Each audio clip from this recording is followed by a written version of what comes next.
joined by Ken Tamplin, singer, teacher, and founder of the Ken Tamplin Vocal Academy for a special edition of Rock and Roll Detention. We're going to go hear all about Ken's history as a Christian rock musician, his thriving business, and then we're going to go in depth and talk about our rock and metal heroes and how their pipes have held up through the years. So, Ken, welcome to Metal Mayhem ROC. My pleasure. So I'm in New Jersey. I go by the name of Metal Walton. I gather you're in, is it Sedona, Arizona? Yeah, I'm actually in Flagstaff, which is about an hour north of Sedona. And I moved here about 6 years ago from originally Southern California, then Hawaii, and then here. Okay. All beautiful parts of the country. So it was funny when we were thinking about this episode, I was going back in time to my freshman year in college in 1989 at Montclair State University in college. And I took a vocal class, and I remember it like it was yesterday. It was with a woman called Miss Lowe. And I always remember her telling me, Lance, she would say, proper singing starts at the bottom of the stomach and you work your way up. You don't sing from your throat. You don't sing for your nose category. You work it through your stomach and up through your lungs, and your nose and your mouth are only the output of your breathing. You know, it's interesting because that's a very prescient comment to make, only because not very many people understand it in that context of coming from the lower abdominal cavity. People don't realize there's two diaphragms. There's one at the pelvic floor, one underneath the rib cage, which is your main respiratory response muscle for breathing. And so people don't realize that it does work its way up like that. Otherwise, you mount tension in the chest and the neck and the throat, and the rest is history. See that. And it's funny. You think about like modern day, let's say, what interests the kids. Like I have a 10-year-old daughter, and she's always on YouTube and TikTok and Instagram. And it's kind of refreshing, Ken, that you're actually out there, you know, training and refreshing not just amateurs, but experts and veterans in rock music. Because like this day and age of like auto-tune and speed up, it can't be good. And I think of like, I don't know if you saw this, the Major League Baseball All-Star game, there was a big debacle with the national anthem. This girl, I had never heard of her, Ingrid Address. And I know, granted, she admitted she was drunk and she checked into rehab, but she claimed to be drunk. You know, I've unfortunately, I'm working my way to staying sober over the last 5 years now. But I mean, I've been pretty drunk and have never sung that bad. Well, it makes you wonder. You're right. It makes you wonder, was she actually capable of getting out there with no computer behind her and laptop and sing? It doesn't make sense to bash on other people in their moment of weakness, but I will say that what's important is that we just strive towards just getting better at what we do. You know what I mean? There you go. And so, yeah. There you go. So, Ken, we want to cover off on a lot of stuff today, but I think it's important. I want to get a little bit of your back history. So, like, one of the standard questions that I like to ask all artists is talk about your upbringing. Like, what music was played in your home? What were your parents playing, your grandparents? How'd you get into rock? How'd you become a singer? Well, the Reader's Digest version, which means the short version, you know, I grew up kind of basically on Led Zeppelin and Aerosmith and all the bands we loved as kids. I'll be 61 this year. So, you know, I've been around for a bit. I remember going to the movie theater, the matinee, you know, the movie theater at La Mirada movie theater, and learning Song Remains the Same by bringing my guitar, checking it at the ticket office, going in, watching Jimmy Page play the live version of the Rain song or whatever, running out real quick and trying to remember what he did. Now today we have YouTube, and, you know, Jimmy Page himself is like teaching you, people still can't do it because they're too overwhelmed. Kind of funny age that we live in now. But yeah, so I did grow up in that. Now later, yeah, as you mentioned me being a Christian, I definitely am. You know, I saw a lot of Christian fundamentalists kind of burning their records and stuff. I'm like, right. So I'm like, I had a hard time with that, to be honest. And I'm thinking of, you know, a lot of bands that I grew up on where, you know, I listened just to the greats, you know, like I said, I mean, and it could have been Elton John, it could have been ELO, like I said, it could have been Led Zeppelin, it could have been Aerosmith, The Who, like whoever. But I had an older brother. He was 6 years older than me. He was the one that actually taught me how to play guitar. And I wasn't a singer. I didn't sing until I was I didn't even dabble in it until I was about 18, 19 when I joined my first professional band. And the only kind of real reasons that I wanted to sing was I didn't want to have to depend on the singer. They sucked. And so they brought in their girlfriends with an attitude and a golden microphone and didn't help the drummer unload.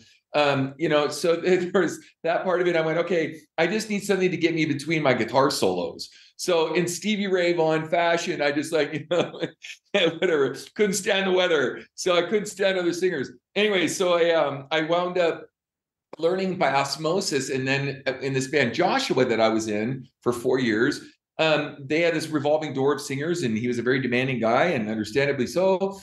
He wanted Steve Perry, Mickey Thomas, real high range singing. That wasn't me. I was like a sing, low at best. And then it really kind of forced my hand to want to learn how to sing. So I wasn't born a singer. I know, yes, Sammy Hagar's my cousin. Got that out of the way, whatever. But I had to do this by osmosis. I didn't end up in Montrose at 20 like Sam. I was a guitar player, you know what I mean? And then a backup singer at best. Probably wasn't until I was about 23, 24, 25 when it still started to kind of click to go, you know what? My voice is an instrument. And just like my guitar, I could teach myself with the right training. And boy, is that hard to find, but the right training to get what I needed. And that's where I ended up. Wow.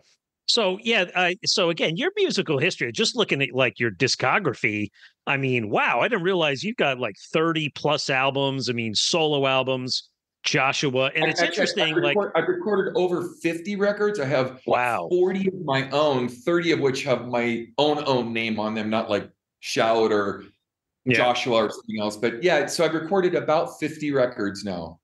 Wow, that's quite an accomplishment. And I was looking at Joshua, and you were in them, but there's also some good company. Us being a hard rock heavy metal brand here. I mean, Jeff Fenholt was in that group. Now, Jeff has this little itsy bitsy piece in the Black Sabbath history, having had rumored to, maybe doing a little rehearsing and writing with Tony Iommi around the Seven Star era. But Rob Rock, Alex Lagertwood from Santana, and then, of course, Mark Bowles, who's played with everybody from Dokken to Yngwie. And it seems like one of your, more common collaborators that you worked on with Magdalene and Shout was Lanny Cardola of House of Lords, right? Yes. So backing up the Fenholt thing, in his defense, he was actually the very first lead role playing Christ of Jesus Christ Superstar. So I know maybe you've got the metal thing, but Ian Gillan and then Jeff Fenholt, you know what I mean? So kind of put him in the same category just out of respect for him. Lanny was my guitar teacher when I was like 16, 17. So it was kind of sad and funny all at the same time. And he cleaned up his act later, but he lived in a nice trailer park in Santa Fe Springs, California. And so I would go see his band American Heroes, which he was in, which two of the original members of that band was Lauren Robinson and was it Joey Galetta? Yeah, I think Joey was. Anyway, and they actually became the rhythm section for Joshua later, which was interesting. But he is my guitar teacher. And so I would go to the Troubadour and I'd go to, Gazzari's or whatever, and I'd watch him till 2 or 3 in the morning on a Friday going into Saturday morning. And then my guitar lesson was at 9 a.m. on Saturday. And so I drive up to his place after only being awake for sleep for 4 or 5 hours. And I'd have to kick like 2 girls out going, dude, this is my lesson. And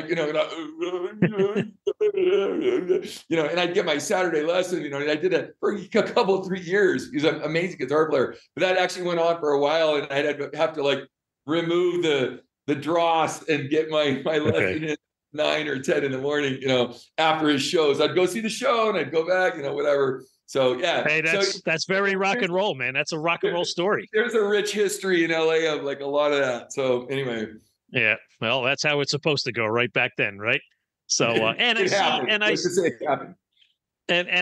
see, Ken, that you have actually a product coming out as of the day we're airing this or recording this tomorrow. I believe you have a Stand Up and Shout 4 CD box set due out. So what's that all about?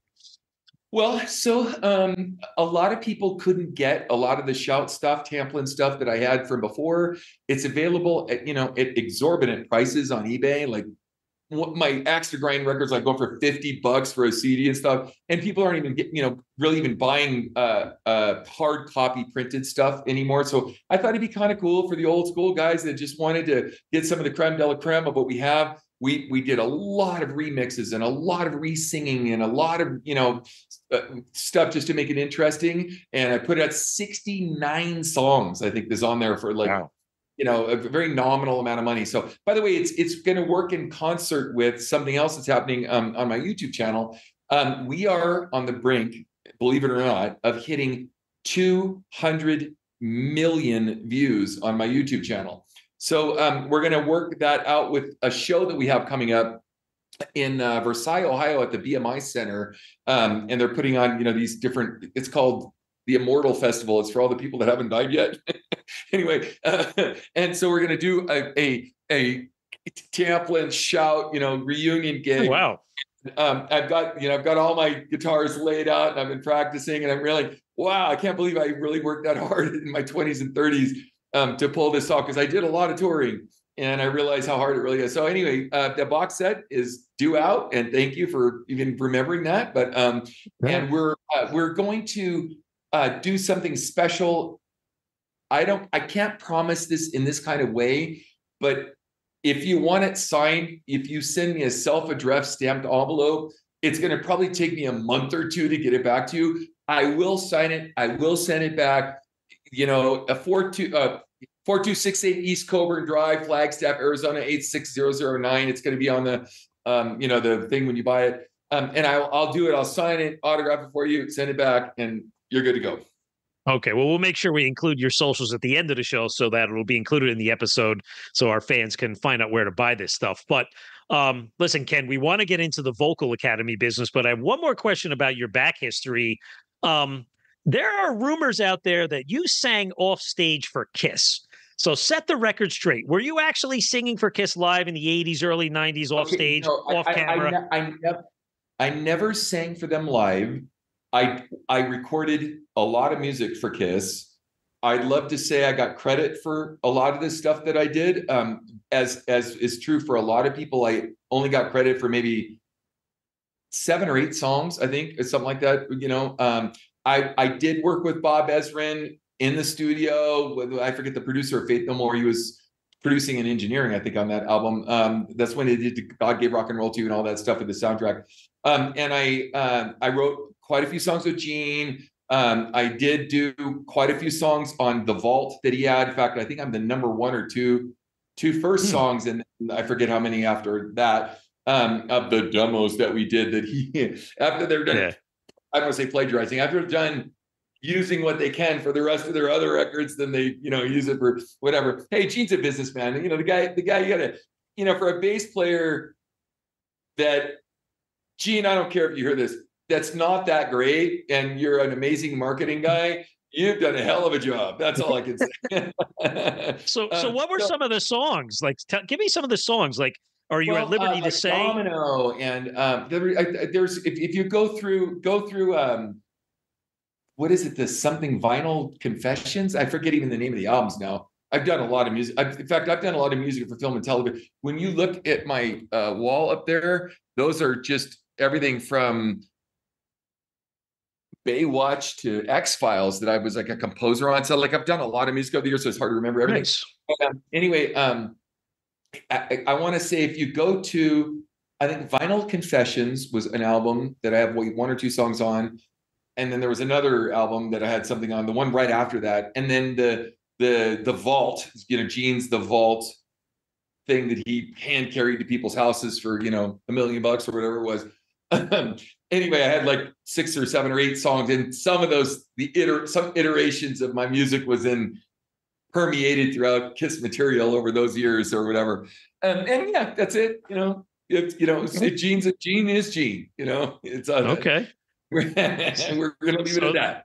So next time I spin the song Domino, I'm going to think about what parts have Ken played in this thing. Go to, if you just Google it, Google Ken Tamplin Gene, and you'll see it. So Okay, that's good stuff, though. Maybe some little known facts there. So, can appreciate the back history about your career, but let's get into the vocal academy business. And, I mean, I'm going to ask you the questions like, okay, how did you start it and why? But what I think is really, really cool and very modern and forward thinking is how much emphasis you put on your socials, like your YouTube channel, and you go to your website. I mean, not only do you see your clients there singing songs, but you put yourself out there. There's clips of you singing Deep Purple, Dio, Rainbow, some stuff with Jeff Scott Soto.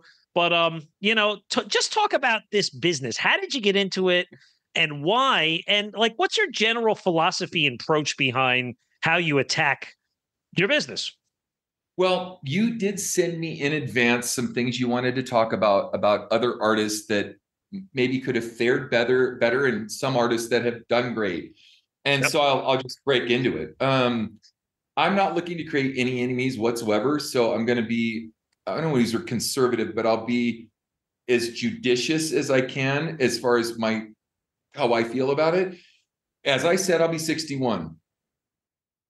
I've never sung better. Let me say it again. How many people can say that World Cup soccer, if they were going to go in a World Cup, and they were going to go out and do whatever they do, that they could say that they've never performed better? Well, that's true for me, but it's only true because I understood the math and the science behind the voice.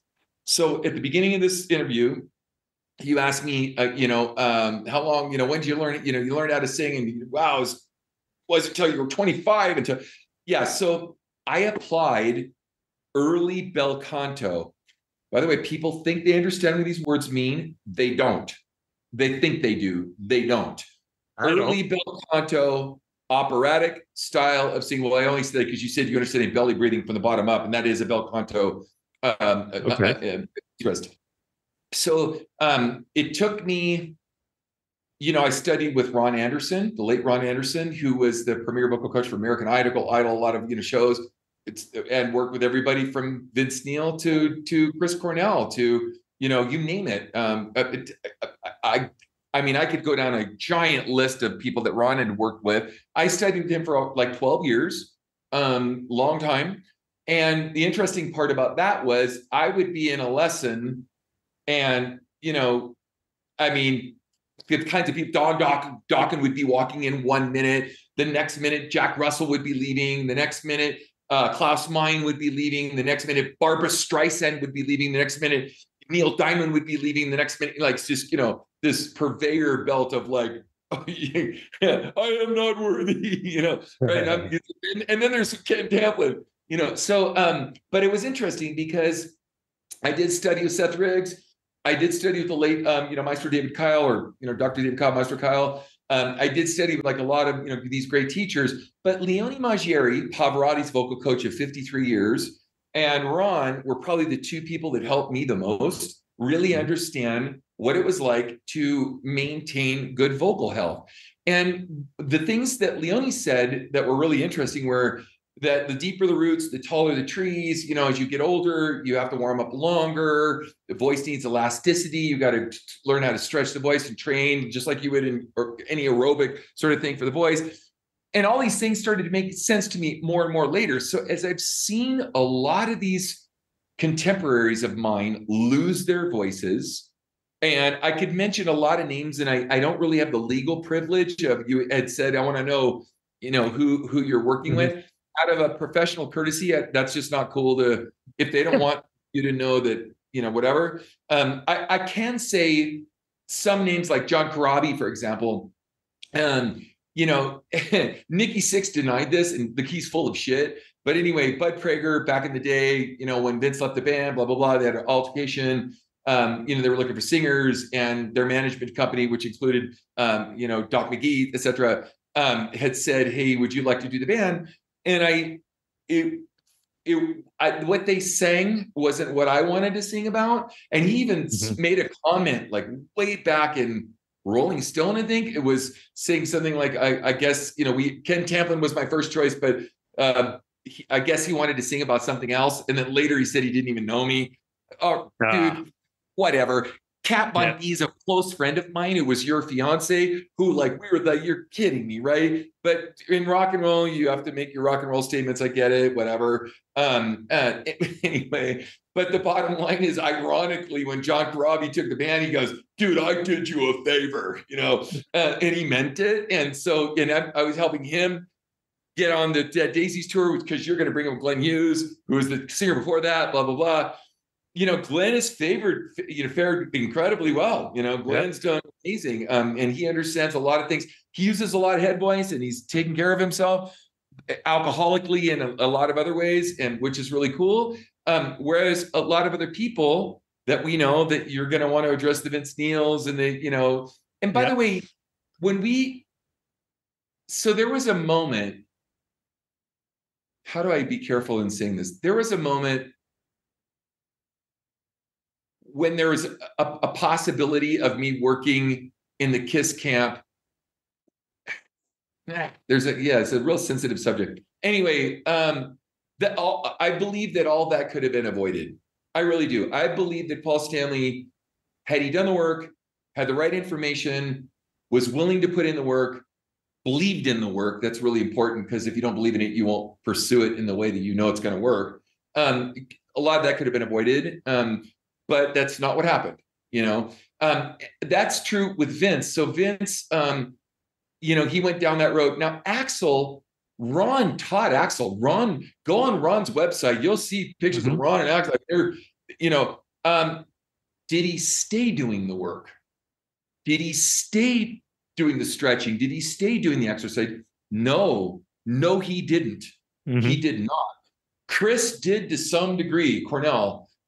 Chester Bennington, too, was a student of Ron's. He did to some degree, God rest their souls, for lots of weird, different reasons, as you and I might, you know, have weird opinions on how they do it and why. But in the end, I know for a fact that it works. And I know that I have been able to help a lot of people in the process. Now,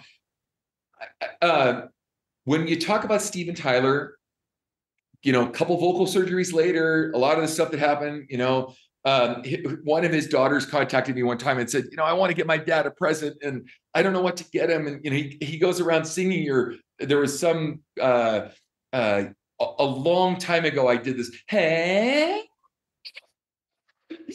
this thing. And I guess he walked around the house singing this thing. So I wound up doing that for him live as like a birthday present. She was going to give me backstage passes. He wound up going on The Voice on American Idol, at the time. And so I never pursued that. But nonetheless, you know, he actually, believe it or not, did try to do the work. Like he was in it. He owned up, boned up, and did it. And he, after his surgeries, he really worked at it. And so there are people like that have done it. But almost all of the guys that we know, almost all of them, except Dio and, you know, guys that we love and respect, including Coverdale, who's just, you know, gone down in not the best of places. You know, when they did the work and they stayed doing the work, they were successful. When they didn't, you know, don't think that you're going to be able to step into a World Cup soccer level that you were in your 30s and not rehearse and practice and do the things you know you need to do. And the information is really hard to come by. It's not like, oh, I'm going to do a few scales today and warm up my voice. It's not about that. So not that way.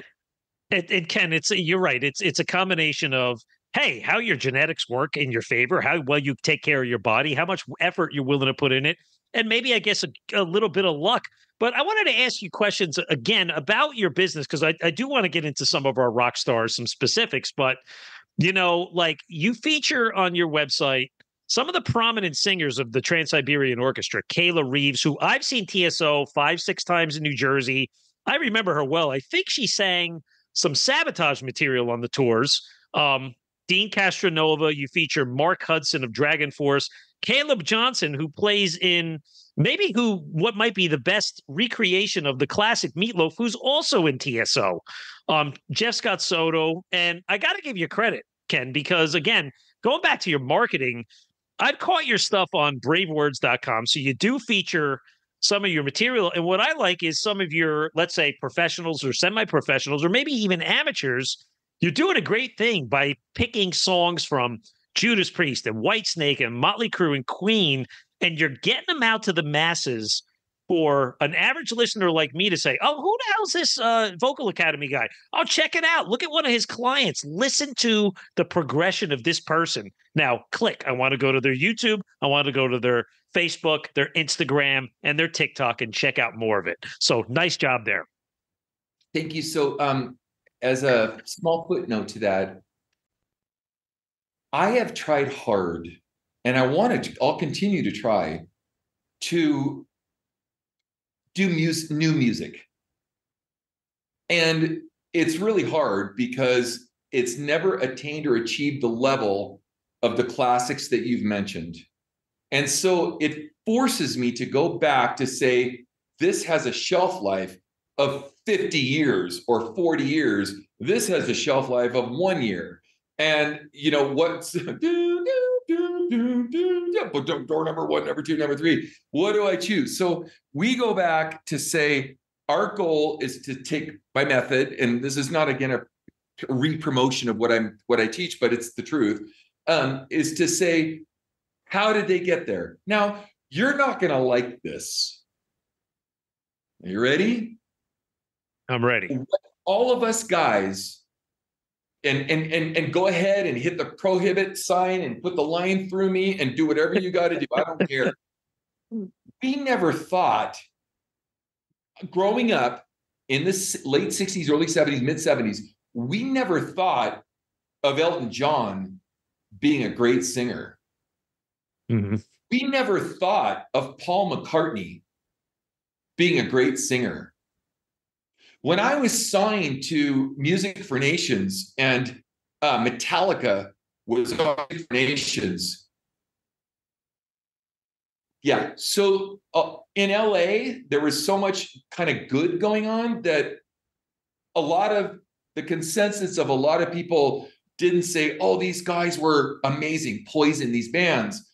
Now Kotzen, yeah, there's Jimmy, you know what I mean? But yeah. So, but in the end, we didn't think of those bands as being great. Is that a weird concept to you? It might be, or it might not be. Stick the prohibit sign, put the pitchfork in my brain. I don't care. This is truly what was going on. Now, in contrast to that, if you had Lemmy from Motorhead, we are not worthy, we are scum, we would go see Lemmy and Motorhead and we would get it. But then we would go to, we call them mostly crud. We'd go to Motley Crue, we go, I mean, there was Winger that never got the acclaim that he deserved. There was so many bands that were so good that, you know, and I know that, like, speaking of Metallica, and you saw the Anvil story, you know, Anvil, it was between Anvil and Metallica, and they're both metal, you know, so the label went with Metallica, and Anvil never got noticed, and there's a whole movie about it. That's the truth, though. Like, that's really what was going on. And there was so much competition. And you'd go to Rat, you know, bunch of screaming. You do, you know, Martini on guitar. You get these two amazing guitar players. There's no doubt. Don Dawkins, love Don. He helped Joshua get signed. Nothing bad to say about Don. He helped me introduce me to Dieter Dierks. Good stuff. Was he Klaus Meine, which he was trying so desperately hard to be? Was it that? No, it really wasn't. I'm going to get the axe for this. You guys are going to all like, Lizzie Borden took an axe, gave Ken Tamplin 40 whacks, you know. but in the end, the bands that were like really good was Cinderella. Like, honestly, like T, like, you know, we're looking at, and they never got the acclaim. They never got not Bon Jovi status. And I know John brought, you know, the whole thing with Cinderella and all that. But in the end, like, and it was, and then the ultimate, and I mean ultimate slap in the face for all of us was Steelheart. When Steelheart didn't make it to that level, we all went, it is over. It's over. If that band can't make it, he's cute, guitar player's great, great singing, high singing, killer songs, live performance. it was just like, you got to be kidding me. So for me, as I dig back, this all goes back to the question you said, all these guys, when I go back to what level of success I want to attain at that level of singing, performing, whatever, I have to go back to that because nothing has even come close to achieving or attaining. I know there's some good bands out there, and I got to name a few. There's some good bands out there. In fact, yeah, we can talk about this maybe another session, but is it will we ever see another Led Zeppelin? Will we ever see another Boston? Will we ever, I mean, I could go down this Kansas, like, doesn't matter, and in the end, I have to go back to that because for me, that's my bar and I want to beat it. I want to take that bar and beat it. If you go to Gabriella's version of Hold the Line by Toto, please do. Mm-hmm. Gabriella Gunchikova, Toto, Hold the Line. Did she fare up with, and by the way, Bobby Kimmel and I are old friends, and he goes, she killed me. You got to take that video down. This is disgraceful. Wow. He's being funny. He's cute. It's like, it's so not like ego, but he was like going, you took it to another level. And then there's the world of AI, and Ken Tamplin is over here, and AI is over here, and that's well, and that's why I said it at the top of the hour. I'm so pleased that you're not falling into the trap of the TikTok auto-tune speed up AI generation. And there's real artists there that want to learn how to sing, and be better, whether they're guys that have been doing it for 40, 50 years or up and coming people. I mean, again, I'll go back to your TSO females, right? These are seasoned musicians. They've been out on tour for 5, 10, 15 years with the band. They're good at what they do, yet they're still striving to be better with you. Well, because they're musicians. They are musicians. We'll never, I hope to the day we die, we still try. I want to show you something. I just sang something. This was super unintended. This is going to take a minute to crank up. Turn it on my radar. I want to show you something really weird. We're live in Ken Tamplin's home studio, and he's got a surprise for us listeners. Well, it's a $500,000 home studio, but yeah. I want to, hopefully I still have this up. Let me show you something real quick. It's going to really weird you out. And that's if I can find it quickly. Hold on one second. I did story time. I'm a Nightwish fan. Hopefully they're so good. Like, they're like so good. I can't believe that there's another band that and again, when I look, I had this call, by the way, when you've been in the business a long time, you have friends, and hopefully you've treated them well, and so they still want to stay connected with you in some way. So let me show you something here. Yeah, here it is. Let's go to. Do you know the song "Storytime" by Nightwish? Maybe you don't. Yeah. Ghost Love Story was Ghost Love Score. Excuse me, was there. Okay, so here's something that I did, and this is going to trip you out. You know what ChatGPT is, right? Of course I do. Yeah. Okay. So I put in this. I just sang this day before yesterday. Sorry, as a vocal demonstration. And I want to show you, this was my end vocal. And here we go.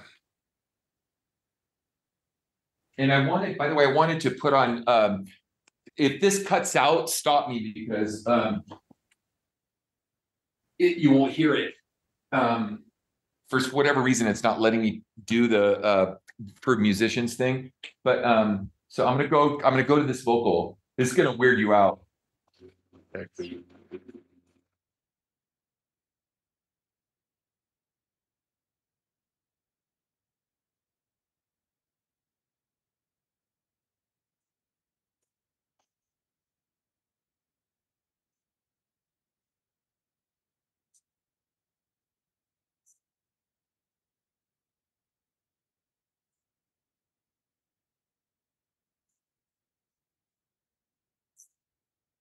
and kind of singing nasally, right? Okay, so I put that out of curiosity into GPT to see what it would come up with in reproducing my vocal. Okay, so I know this is going on with Paul McCartney, all these people right now, because CBS is doing this now, Sony's doing this. This is the reproduction of me putting in, I think it was 45 seconds of different vowels and consonants. I didn't even sing it. All I did was a monotone, vowels and consonants, and this is what it came up with.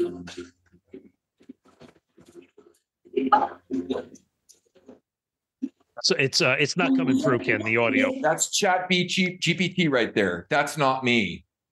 Wow. Okay. It was a little hard hearing the audio. It doesn't translate over this. I know. I'm sorry. No, that's okay. That's a general problem we have, but I think I get your point.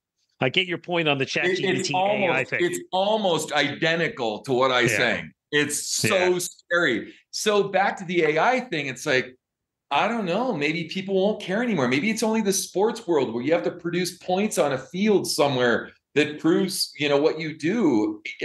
You go to ChatGPT right now, a country song, lamenting my Ford truck, my cowboy boots, my chick, my Ford truck left me, by the way, so whatever, and it turns down this tune that's like, wow, that sounds like a good country artist, good whatever that means these days, good country artist, whatever. So anyway, what's your next question? Where are we going with this? Well, so listen, that's a lot about good stuff about your business and your techniques. Let's move over to some of our rock and roll idols. You talked about some of them, but I made a big list of things. These are just comments I've made and observations, okay? So we talked a little bit about Don Dokken and maybe Paul Stanley. And again, it's no knock on these guys, but Don's still out there on the road. He's still trying to keep Dokken up because the songs are great and Don had a great voice. But it's pretty evident to everybody that he's struggling out there.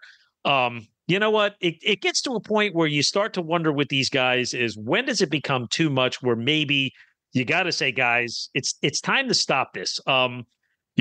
Jack Russell, you brought it up earlier, and unfortunately, we've heard that Jack has now a debilitating neurological condition that's going to progressively get worse. But ironically, he stepped aside and brought in Andrew Freeman to take his place in Jack Russell's Great White, which is a little weird if you think about it, but hey, whatever, it works. But it comes to the point too. Ken Harry is a good friend of mine who's the drummer of that band, who is one of the drummers playing on a lot of this stuff that you're hearing right now. So, but that's their call, not mine. My call is just to say, guys, you know what? We can rehabilitate. We can do certain things. If you screwed up and you drank yourself to death, or you did some other thing, or smoked yourself to death, you can only help you so much. It's up to you to decide if the Rolling Stones. Wow, Mick, dude, you drink Perrier and you have a personal trainer that works you out every single day. Good for you. Same thing with AC/DC. I mean, they're old and they, but I remember there's the comedy thing. You guys got to watch this if you haven't seen it. And it was, what's his name that did the parody on the Hokey Pokey? Do you know what I'm talking about? There was no, you have to see this. It's like really funny. Big comedian, not Jack Black. It was like, not him. Jim Brewer, does this thing. And he goes, and these guys are in their 50s. I'm like, oh, they're freaking in their 70s and they're still doing it, right? Well, I don't know how well they're taking care of themselves. I mean, it's a genetic thing, whatever. But, man, kudos, dude, kudos. They're out there doing, and they're still kicking ASS all over, 25-year-olds that are in little boy bands that just can't sing, So, hey, listen, you talk about AC/DC. I mean, Brian Johnson, he had hearing issues and it took him off stage. Axl had to take his place for a tour. They went away for a little bit. They came back. They recorded an album, and now they're back on tour. Again, Brian Johnson's in his 70s. And Ken, you talked about Steven Tyler, right? Steven Tyler, he's had some surgeries. He's conservative now where he's got to take a couple days off in between shows. So the Black Crowes have to go and fill their tour slots with shows in other areas. But these guys are out there still doing it. Like we said, Ronnie James Dio, he admitted, right? He never warmed up. He didn't do anything. He was one of those freaks of nature. And yet you'll get guys like Bruce Dickinson, who overcame throat cancer, and Rob Halford, who's in his early 70s now. And Rob's still singing great. He's kicking ass. I saw him on the recent show here in Newark. Fucking awesome, right? I know. I'm not that far away from that, so I better, you know, talk the walk, whatever. Do what I preach. You know what I mean? So I agree, man. Well, and then you got guys like, let's see. Here's a couple of interesting ones too. Like, let's talk about David Lee Roth. Right now, Dave, like you mentioned, Ken, about, you know, going back to the Elton John days, early days. We never thought of him as a singer, or Paul McCartney. Well, that was my first rock concert, 1986, Eat Smile at the Meadowlands Arena in New Jersey. I didn't care whether Dave sang. It was Van Halen songs. Eat Style songs were great. And Dave's up there in a boxing ring, climbing walls on the next tour on Skyscraper. You know, he's up with the giant inflatable balloon. Dave never really sang. He scattered through his material. He had a great backing band where Steve Vai and Billy Sheehan could sing for him. A lot what David Coverdale has done, lining himself up with musicians. I think of a guy like Alice Cooper. Alice is an amazing performer, stage show, but what has he done, Ken? He's moved on through decades, and he brings in young, hot guys, hot girls. They can sing, they can play, they look cool. And Alice is up there doing his part, but the band's helping him play and do the singing for him. I agree. And by the way, I remember, this is how old I am. I was 82. I forget. It was like a long time ago. I was at the Starwood. I think that was in Pasadena. It was a rainy Thursday night. All of us were scratching for record deals at the time. And I remember seeing Van Halen play there. There were probably 80 people in the room, maybe. And that's when they got their record deal. And the next thing you know, it was just Ted Templeton, Van Halen. It was just all of a sudden. I remember, as old as this grandpa talking, yes, of course, stories. Being, I want to say I think it was the Troubadour. Yeah, it was a Troubadour. It was like BAM magazine. I think it was like a Save BAM magazine event. And, you know, when Guns N' Roses, by the way, before they broke on KROQ, it was Tracy Guns N' Roses. Tracy Guns was on stage with with Slash. And, you know, they're playing these songs, and I'm like, oh, that's kind of cool. And then Axl walks up and they sing, it was Paradise City, I think it was. I go, wow, that's a pretty good song. Ton Mastery starts promoting the heck out of it on KNAC, ouch.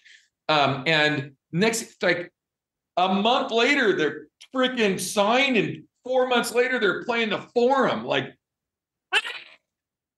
yeah. But that's when it was electric, and music was electric, and people were on fire, and they were just, you know, and so it didn't matter. Like you talk about, you know, David Lee Roth, as you know, Sam is my cousin. And like I said, and so I was trying to juxtapose that whole issue, because there's all these fights going back and forth. You know what the most interesting thing about that for me is that Van Halen started out as a party band. It's all they were was a party band. That's it, period. Sammy Hagar, post Montrose, was a tailgate party band. Both of them, party bands. When Sam joined Van Halen, they became corporate, and they wrote corporate songs. And it was so weird, because I'm like, you know, what happened to I Can't Drive 55? You know, they're good songs, good stuff, you know, whatever. But the thing I missed the most about Van Halen was the happy, clappy party aspect of Van Halen. What I missed about Sam was, you know, it became this corporation, you know, and Sam actually, you know, Mas Tequila and all that stuff. Later, he came back to the party band, tailgate, you know, party band. But how interesting that, you know, they both worked in the party band, and then they came together with it. And then again, it's true, you know, they sold more records and this, that, with Sam, whatever. But no matter what, however you look at any of this stuff, you can say that about Boston. be corporate, is that it was still amazing. The times were amazing. The music was amazing. The concerts were amazing. Okay, so final story, and then I'm not sure because so my brother used to take me to these concerts when I was really young, and I mean really young, like 9, 10, 11 young.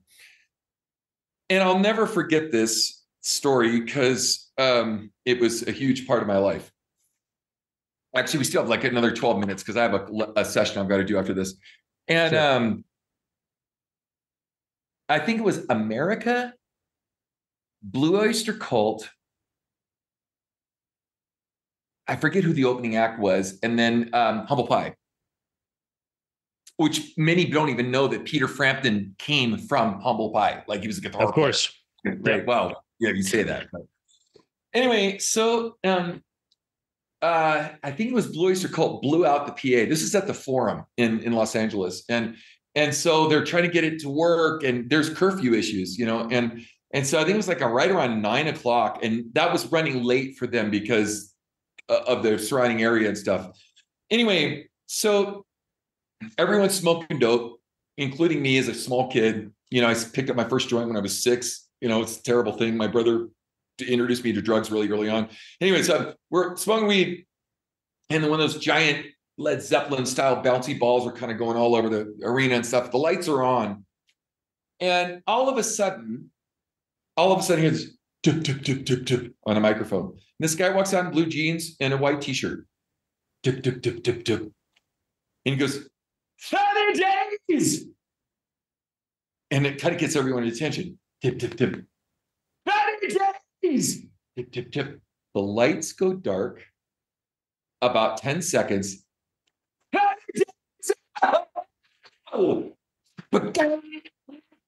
And they break into 30 days. Now that's their hit. Like you would have thought they would put this on later, but they didn't. It was the first song out. And I turned to my brother and I said, I want to be that guy when I grow up. That's exactly what I said. He remembers this vividly. And he goes, you don't even know how to play, you know, Stairway to Heaven yet. Like, cause he was my guitar teacher as a kid. I said, no, I didn't know I even wanted to sing. Like, I just wanted to be Steve Marriott. 30 days in the hole. That was my man, whatever. Fast forward this a lot of years later, and I have to be really careful about how I share this story. I was asked to sing for Foreigner. A lot of bands, actually.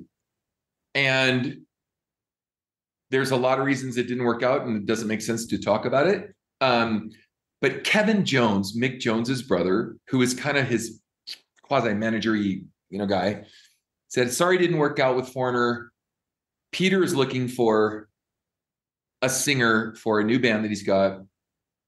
Would you come down and audition at his studio in Beverly Hills? He had his like apartment. They had like a studio and apartment in Beverly Hills. So I go down there, and he starts playing me Humble Pie stuff. And I'm like, and at this time it was the Humble Pie reunion, but Marriott had just died like 2 weeks before of a crack overdose, I think. Anyway, and so he says, you know, yeah, you know, I'm looking for a high-range singer. It's definitely not me, blah, blah, blah.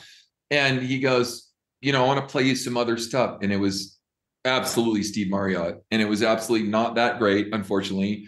And I said, you know, with all due respect, he didn't know my backstory of like, that was my hero. Like I didn't even get time to go through this.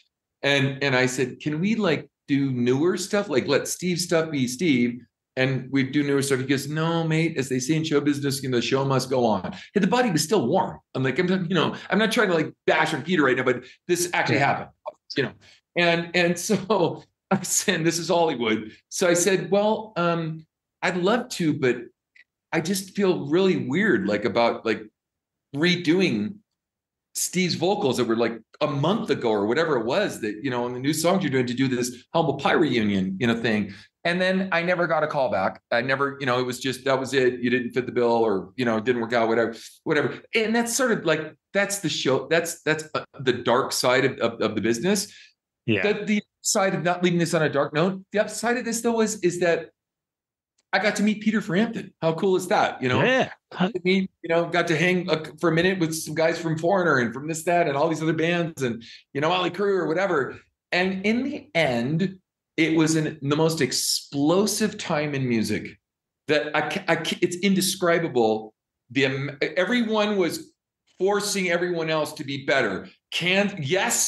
Forced Kansas to get better. Kansas forced, or Boston forced this band to get better. And didn't matter who it was, everyone. And so here we are today going, Taylor Swift. Really? And she's the queen of the world. Okay. Let me just get this over with. You know what I mean? So hopefully we can bring some of that back. Hopefully KTVA is doing that to a very small degree. And hopefully I can inspire other people to do what they love and do it without AI and actually have some emotion behind why they do what they do. Well, Ken, that's it's been a great hour with you. You're a plethora of knowledge, rock and roll stories. I've done my research. We've had a lot of fun. We could go on for hours, and we'll have to have you back on again. But bring us up to speed on your socials for the Vocal Academy. Any other things that you want fans to know about you? I'm not a big plugger of myself. If you guys want to learn how to sing great, it's going to cost you. So plan on spending a lot of time on it. And I'm not going to be one of those guys that tell you you're going to take some pill and it's going to make you great.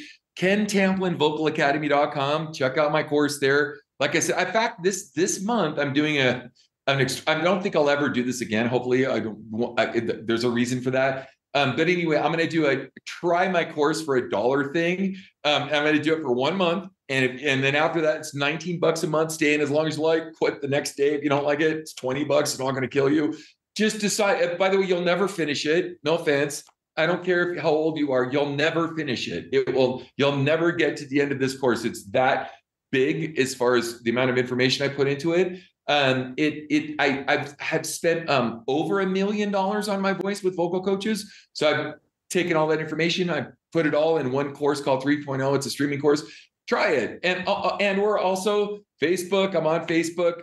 There's several iterations of it, but I have 750K followers on my main Facebook page. 1.2 million on my YouTube, and 150 I think on my Instagram, something like that. TikTok, not so much. I just kind of started it because it's a Chinese company, and I'm still not sure if I like that. But nonetheless, we're at like 20K or some change. But just come check out what we're doing. Just enjoy the artist. If that's what you want, just come check out. Some of my Gabriela Gonchikova, gotta check her out. Katie Scher, gotta check her out. Kayla Reeves, gotta check her out. Sarah Loera, except for her OnlyFans page, ignore that, but you got to check her out, and everybody else in between. So that's great. So just as a reminder, get up to our website, metalmayhemroc.com, and join our community by signing up for our email newsletter, as this is the best way to stay updated on new podcast episodes, such as this, what we're hearing now. Interviews on your YouTube channel, CD and concert reviews, as well as reminders to join us on our Monday night live radio show on Metal Devastation Radio. If you like what we're doing, please subscribe to the podcast and leave us a review on Apple Podcasts.